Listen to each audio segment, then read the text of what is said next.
नमस्कार दोस्तों। आज हम स्टार्ट करने जा रहे हैं ग्रुप थ्योरी यानी समूह सिद्धांत, जो कि हमारे ग्रेजुएशन लेवल का हिस्सा है।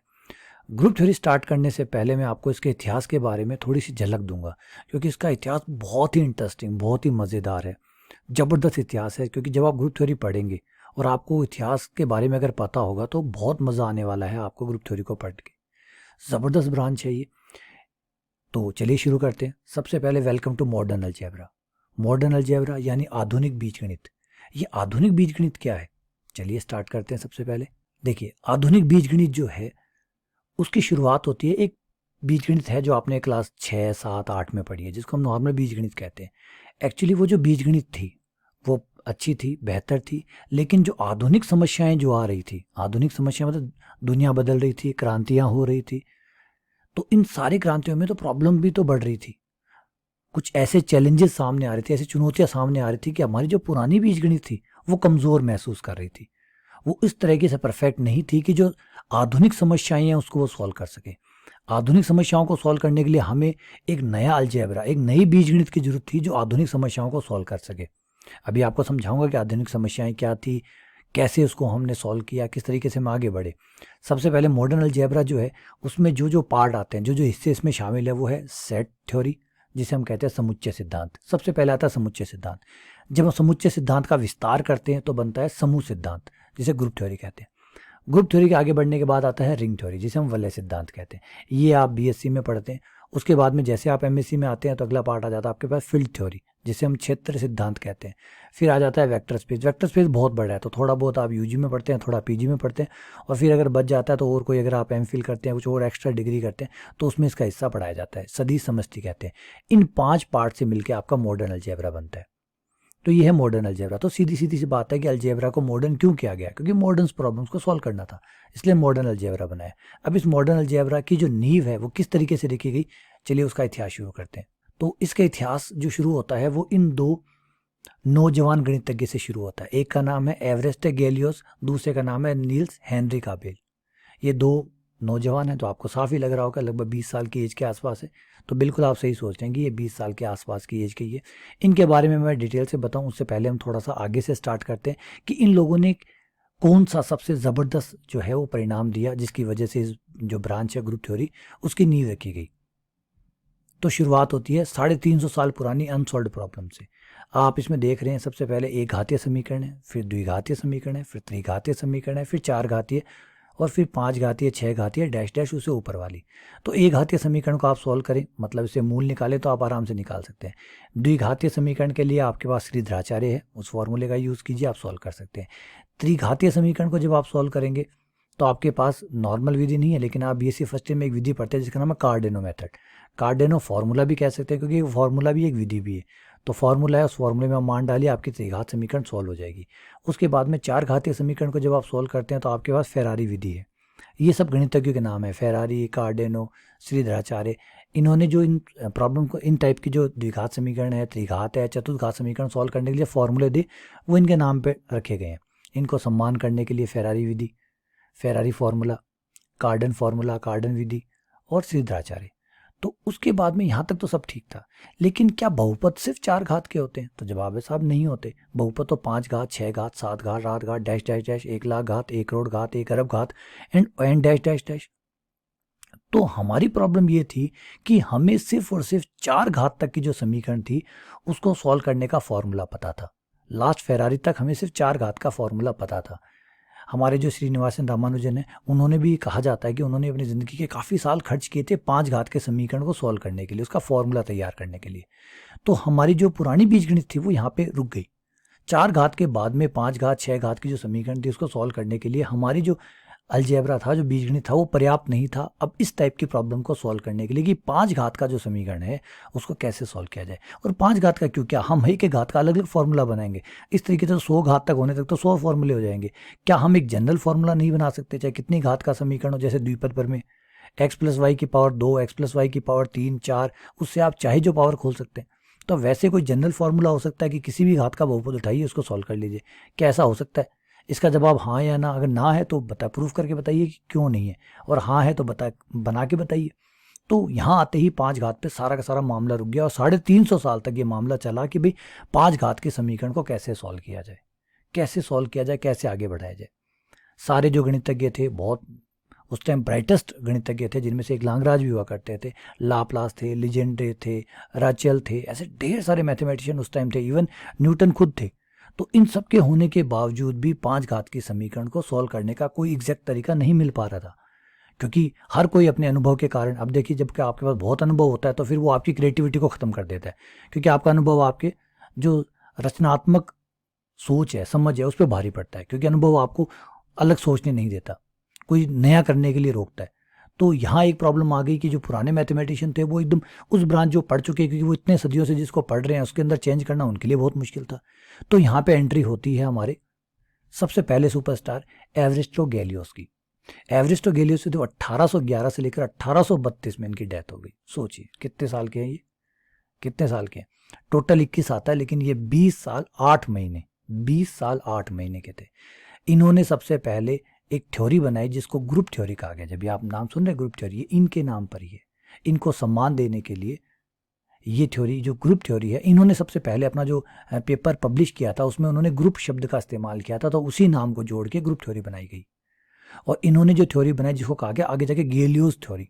गैलियोस थ्योरी इतनी, जो उन्होंने 17 साल की उम्र में बनाई है, रिपीट कर दूं, 17 साल की उम्र में इन्होंने गैलियोस थ्योरी बनाई, जिसको पढ़ने के लिए 2021 में, आज भी याद रखिए, इन्होंने 17 साल की उम्र में बनाई थी, यानी ये लगभग 1828 के आसपास इन्होंने बनाई थी, 1828, और आज चल रहा है 2021। 200 साल हो गए हैं, 200 साल हो गए हैं।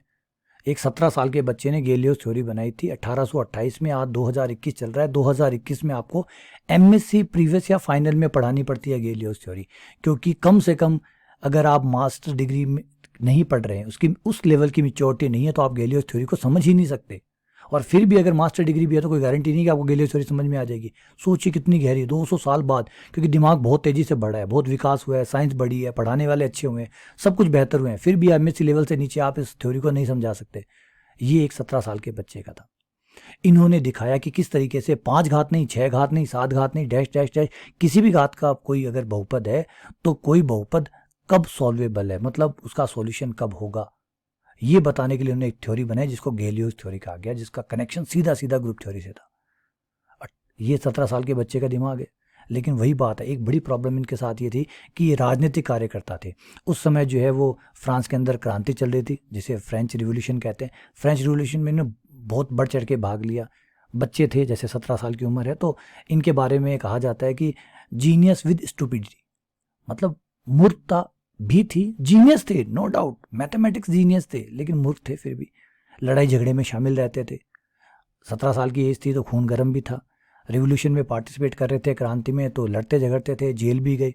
जब जेल गए तो 6 महीनों के अंदर इन्होंने वो थ्योरी बनाई, क्योंकि जेल का जो समय था वो उनके पास और कुछ था नहीं करने के लिए, तो इन्होंने वो थ्योरी बनाई, गैलियोस थ्योरी। तो गैलियोस थ्योरी इनके जेल के अंदर बनाई गई थ्योरी थी, जो इन्होंने वहाँ पे बैठ के इसको सोचा। फिर उसके बाद बाहर आए, बाहर आने के बाद फिर लड़ाई झगड़ा शुरू कर दिया। फिर उसके बाद जैसे ही जेल से बाहर आए थे, 6 महीने की उनको कैद हुई थी, 6 महीने बाद जब बाहर आए तो एक लड़ाई के अंदर इन्होंने अपनी जान गंवा ली। तो 1832 में इनके जो है वो मृत्यु हो गई। सोचिए, अगर ये आदमी, ये नौजवान, ये गणितज्ञ अगर टिकता, अगर सिर्फ और सिर्फ, देखिए उम्र देखिए, यहाँ मैंने जैसे बताया सिर्फ 20 साल 8 महीने, यानी 20 साल 8, अगर ये 30 या 35 साल और जीते और अगर मैथमेटिक्स के अंदर जुड़ते, तो सोचिए मैथमेटिक्स को कहाँ ले जाते। इनके काम को उस समय के जो लीडिंग मैथमेटिशियन थे, लाप्लास, लीजेंड्रे, उन लोगों को तो समझ तक नहीं आया इसका काम। शुरुआत में आप देखेंगे तो आप उनकी हिस्ट्री पढ़ेंगे तो आपको बायोग्राफी में पता चलेगा कि इनके काम को उस समय के जो प्रोमिनेंट मैथमेटिशियन थे उनको समझ ही नहीं आता था कि बकवास कर रहा है, क्या डाल रहा है ये क्या ग्रुप थ्योरी, क्या एग्जामर, ये क्या बना रहा है। तो उनको समझ, सोचिए वो लीडिंग मैथमेटिशियन थे उस समय, दुनिया के लीडिंग मैथमेटिशियन जिनके बारे में हम पढ़ते हैं आज भी, उन लोगों को इसका काम ही नहीं समझ में आया। 17 साल के बच्चे का काम लगा कि बकवास है, क्या कर रहा है, ये तो फालतू है। और जब समझ में आया तो सबकी आंखें खुली की खुली रह गई कि ऐसा काम कोई कर सकता है। लेकिन उन्होंने नींव रख दी। एक दूसरा नौजवान और था जिसका नाम था नील्स हेनरी कैबेल। ये जीनियस थे लेकिन विद पॉवर्टी थे, गरीब थे। 20 साल की उम्र में जब ये हुए तो उनके पिता की डेथ हो गई। सारा काम इनके ऊपर था। स्कूल एजुकेशन बहुत कम रह पाई, लेकिन मैथ्स में बहुत ज़बरदस्त इंटरेस्ट था और ज़बरदस्त काम इन्होंने किया। इन्होंने सबसे पहली बार प्रूफ किया, सुनिए मेरे बात, इम्पॉसिबल चीज को प्रूफ किया जिसको कहा गया आबेल्स इम्पॉसिबल थ्योरम, जिसमें इन्होंने कहा कि 5 घात के बहुपद के लिए कभी भी फॉर्मूला नहीं बनाया जा सकता। रिपीट कर रहा हूं, 5 घात के बहुपद को कभी भी, जैसे आपने 4 घात तक के बहुपदों के लिए फॉर्मूले बनाए हैं, वैसे आप 5 घात या 5 घात से ऊपर के किसी भी बहुपद के लिए फॉर्मूला नहीं बना सकते। सोचिए, प्रूफ कर दिया ये कि फॉर्मूला ही नहीं बना सकते। ले आइए अपने सुपर कंप्यूटर, ले आइए कुछ और, 200 साल हो गए हैं, बना के दिखा दीजिए फॉर्मूला। आबेल ने 200 साल पहले प्रूफ कर दिया था कि कोई बना ही नहीं पाएगा, हजारों साल बीत जाए, प्रूफ कर दिया ना। इसका मतलब अब वो हो ही नहीं सकता, चाहे कितना ही दिमाग आ जाए हमारे अंदर, कितने हम इंटेलिजेंट हो जाएं, कितने जबरदस्त हो जाएं, हम कभी भी फॉर्मूला नहीं बना पाएंगे। तो आबेल ने प्रूफ किया कि फॉर्मूला नहीं बना सकते। रामानुजन उस समय और जो लीडिंग मैथमेटिशियन थे वो फॉर्मूला बनाने की कोशिश कर रहे थे। आबेल ने प्रूफ ही कर दिया कि बन ही नहीं सकता, करते रहो ट्राई, कोई काम का नहीं है, जिसे आबेल की इम्पॉसिबल थ्योरम कहा गया। और आबेल ने नाम जाने कितना सारा काम उसके बाद में किया। इनको सम्मान देने के लिए हमने ग्रुप भी बनाया जिसका नाम है आबेल ग्रुप। आबेल ग्रुप में आबेल के नाम से जोड़ा गया। और आबेल के बारे में हर्माइट ने कहा था कि आबेल ने, जब आबेल की डेथ हुई थी 1829 में, देखिए इनकी जो एज थी 26 साल की उम्र में, 26 साल ही उन्होंने पूरे किए थे अपने लाइफ के, 26 साल की उम्र में ट्यूबरक्लोसिस से, मतलब टीबी से इनकी डेथ हुई थी। क्योंकि गरीब परिवार से थे, तो वही जो रामानुजन के साथ प्रॉब्लम थी वो इन्हीं के साथ भी यही प्रॉब्लम थी। उसमें टीबी बहुत बड़ी बीमारी हुआ करती थी, टीबी से इनकी डेथ हुई। और डेथ होने के बाद में जब हर्माइट इनके फ्यूनरल में गए थे तो उन्होंने कहा था कि आबेल ने इतना काम किया है, इतना काम किया है कि आने वाले 500 साल तक गणितज्ञ व्यस्त हो जाएंगे। जब आबेल के काम को देखेंगे और उसे पढ़ना शुरू करेंगे तो 500 साल तक, आने वाले 500 साल, सोचिए इस बंदे ने 26 साल की उम्र तक जितना काम किया, वो हर्माइट ने कहा कि 500 साल तक मैथमेटिशियन जो है वो बिजी रहने वाले हैं आबेल के काम को समझने में। ये 2 जबरदस्त मैथमेटिशियन थे। तो ये है इसका हिस्ट्री, ये है बैकग्राउंड। बाकी मॉडर्न अलजेब्रा जब स्टार्ट करूंगा और इसके बारे में बहुत अच्छी अच्छी बातें आपको बताता रहूँगा। इसका जो वेब पेज है उस पर मैं आपको ले चलता हूँ, थोड़ा सा इनके बारे में और बताना ज़रूरी है, क्योंकि इनसे आपको इंस्पायरेशन मिलेगी, प्रेरणा मिलेगी, मोटिवेशन मिलेगा कि क्या ज़बरदस्त चीज़ अब आप पढ़ने जा रहे हैं। तो ये विकीपीडिया का पेज है जिसमें एवरेस्ट गेलियोस के बारे में आप देख सकते हैं। इनका एक ही पोर्ट्रेट, 15 साल की उम्र का जो पोर्ट्रेट है वो हमारे पास अवेलेबल है। फिर आप इनके बारे में पढ़ेंगे तो आपको पता चल जाएगा 20 साल की उम्र में इनकी डेथ हुई। ज़बरदस्त इन्होंने काम किया और यहाँ पे आपको पता चलेगा नेसेसरी एंड सफिशिएंट कंडीशन इन्होंने बनाई, आवश्यक है पर्याप्त शर्त बनाई, किसी बहुपद सॉल्वेबल है या नहीं है, हल होगा या नहीं होगा ये बताने के लिए। कोई तो 5 घात को ढूंढ रहे थे, इस बंदे ने तो n घात के लिए बना दिया कि भाई कौन सॉल्व होगा कौन नहीं होगा ये देख लो, ये मेथड है वो लगाओ, लग जाए जिस पे वो सॉल्व होगा, जो नहीं लगेगा वो नहीं होगा, भाई ख़त्म। और आपको ये बता दूँ, इनका स्कूल एजुकेशन कोई बहुत लंबे चौड़े स्कूलों में नहीं हुआ है, एक बेसिक स्कूल की पढ़ाई हुई है, लेकिन मैथ्स में समझ जो थी, जो सोचने समझने की क्षमता थी, वो एक्स्ट्रा ऑर्डिनरी थी। उसके बाद में दूसरे हमारे आते हैं नील्स हेनरिक आबेल, मिली इनसे 26 साल की उम्र में। कहाँ से थे? नॉर्वे से। और वो कहाँ से थे? वो फ्रांस से थे। ये फ्रांस से, ये नॉर्वे से। ईटी बेल जो है उन्होंने अपनी बुक में लिखा है कि एक बार एक मौका हुआ था कि हेनरी आबेल और जो गैलियोस थे उनके मिलने की संभावना हुई थी कि 30 किलोमीटर की दूरी पे दोनों आए थे, एक बार आए थे। अगर उस समय किसी भी परिस्थितिवश अगर इन दोनों की मुलाकात हो जाती, तो आज गणितीय इतिहास बहुत बदल चुका होता। क्योंकि जब दोनों मिलते, 2 जीनियस मिलते, तो ऑब्वियसली बात है कि बहुत कुछ निकल के आता, बहुत अलग सोच होती, बहुत अलग दुनिया होती। अब इनके आप काम देखिए, नाउन फॉर, किस किस काम के लिए ये जाने जाते हैं? Abel's binomial theorem, Abel equation, dash dash dash. देखिए मैं अगर स्क्रॉल करता जाऊंगा तो आपको पता चलेगा इतना काम। पता है, इसमें से 2 थ्योरम देने में आदमी की पूरी ज़िंदगी ख़त्म हो जाती है, और 2 थ्योरम में अपनी लाइफ को इतना बड़ा कर लेता है कि हाँ, उसका नाम किताबों में चलने लग जाता है, पब्लिशिंग में चलने लग जाता है। इन्हों को काम देखिए सिर्फ 26 साल की उम्र में, दिख रहा है आपको काम? अगर आप शुरू से लेकर नीचे तक गए, वो सबका सब एक्स्ट्रा ऑर्डिनरी काम, सबका सब एक्स्ट्रा ऑर्डिनरी काम। आबेल के नाम पे आप यहाँ पे देखेंगे आबेल प्राइज़ शुरू किया गया, क्योंकि नोबेल प्राइज़ में मैथमेटिक्स शामिल नहीं थी। तो नोबेल प्राइज़ के बराबर का प्राइज़ है जिसका नाम है आबेल प्राइज़, जो हर साल दिया जाता है। मैथमेटिक्स के अंदर नोबेल प्राइज़ नहीं होते, मैथमेटिक्स में आबेल प्राइज़ होते हैं। सोचिए आबेल का नाम कितना बड़ा है। ये है आबेल। तो उम्मीद करता हूँ कि ग्रुप थ्योरी का इतिहास आपको बहुत पसंद आया होगा। अब जितना ग्रुप थ्योरी का इतिहास अगर आपको पसंद आया, तो ग्रुप थ्योरी की जो कहानी है, जो ग्रुप थ्योरी की समझ है, वो भी आपको बहुत मज़ा देने वाली है। ठीक है, चलिए बहुत बहुत धन्यवाद, शुक्रिया। अगर कोई कमेंट हो तो ज़रूर बताइएगा, कोई सजेशन हो तो ज़रूर बताइएगा। बहुत बहुत धन्यवाद।